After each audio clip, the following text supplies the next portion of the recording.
Сооронбай Жээнбеков өзүнүн негизги тарихи жана саясий аракетин жасады. Анын бул аракети Алмаз Атамбаевдин планын таш каптырып, аны токтотту. 2 жыл Алмаз Атамбаевдин өзү менен күрөшүүгө кетти.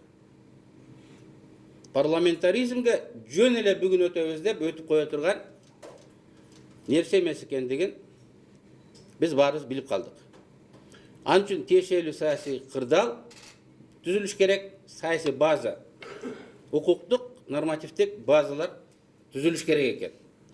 Парламентаризмге өтүш үчүн парламент өз алдынча күчтүү болуш керек.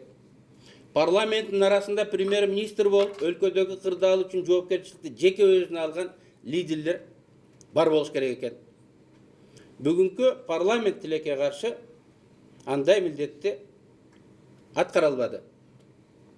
Бүгүнкү премьер-министр канчалык урматтабайлык, ал болгону техникалык фигура. Өзүнүн саясий эркин таңуулап, өз саясатын жүргүзө албайт.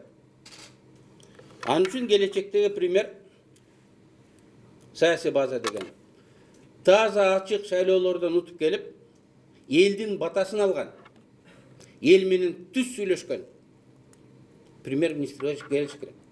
Ал ошондо президентте көзүн карабайт. Ошондо парламентти жетектейт.